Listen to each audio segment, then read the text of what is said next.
Total 10টা মামলা তাকে সোনারেশ দেখানো হয়েছে। বর্তমান যুগের দাজ্জাল হচ্ছে এই খায়রুল বাশার। এই প্রতারককে ঘৃণা ধিক্কার জানানোর জন্য উপস্থিত হয়েছে।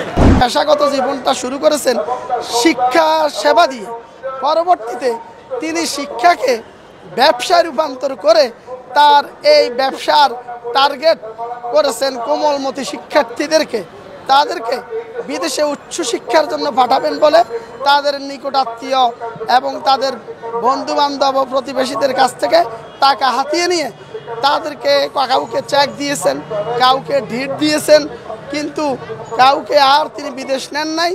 হাজার হাজার ভুক্তভোগী পরিবার আজকে কোর্টের বারান্দায়, আদালতের সিএমএম কোর্টের সামনে এই প্রতারককে ঘৃণা ধিক্কার জানানোর জন্য উপস্থিত হয়েছে। মাননীয় আদালতকে আমরা বলেছি যে মাননীয় আদালত এই আসামিকে পরবর্তীতে আমরা রাষ্ট্রপক্ষ রিমান্ড শুনানির জন্য আবারও আদালতে উপস্থাপন করা হবে।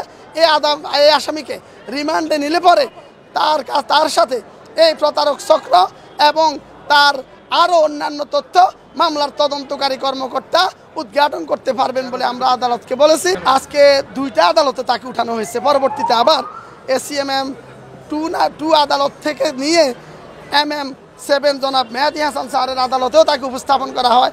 সেখানে তাকে শাহআলী থানার CR 56/25 অ্যাক্টের একটা মামলায়ও সোনারেশ দেখানো হয়েছে।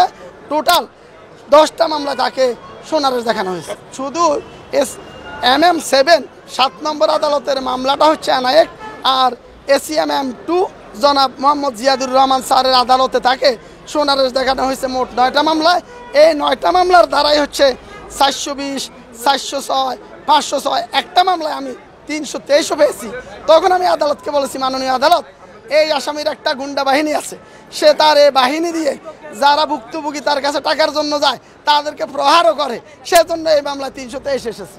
যে আমরা এখানে আমি বাদী পক্ষের আইনজীবী, যে আসলে এই মামলা ইতিমধ্যে তার বিরুদ্ধে 75টি মামলা আছে। আজকে আরও 60টি মামলা তাকে সোনারেস্ট করা হয়েছে। 10টি আজকে আবার 10টি মামলা তাকে সোনারেস্ট করা হয়েছে। আমরা এক কথায় বলতে চাই যে এই যে খায়রুল বাশার, উনি ক্যামব্রিয়ান স্কুল অ্যান্ড কলেজের উনি একজন চেয়ারম্যানের নামধারী, এবং সে বিগত ফ্যাসিস্ট সরকারকে ব্যবহার করে, রাষ্ট্রযন্ত্রকে ব্যবহার করে সে এদের সাথে হাত মিলিয়ে ওদেরকে তার এই যে 1000 কোটি টাকার যে শেয়ার দিয়ে ফ্যাসিস্ট সরকারকে সে এই দুর্নীতিগুলি করেছে। এবং এই যে কোমলমতি স্টুডেন্টদেরকে এরা উচ্চশিক্ষার লোভ দেখিয়ে এরা Canada, France, Italy, London, America পাঠাবে, এরকম প্রলোভন দিয়ে এদের কাছ থেকে প্রায় 4000 কোটি টাকা সে আত্মসাৎ করেছে। আমরা বলতে পারি যে আসলে এই আজকের যুগে বর্তমান যুগের দাজ্জাল হচ্ছে এই খায়রুল বাশার। সে আসলে এই যুগের ফেরাউন এবং এই যুগের নমরুদ। এবং আপনারা শুনে আশ্চর্য হবেন যে এই টাকার জন্য অনেকে ইতিমধ্যে সুইসাইড করেছে এবং অনেক সংসার ভেঙে গিয়েছে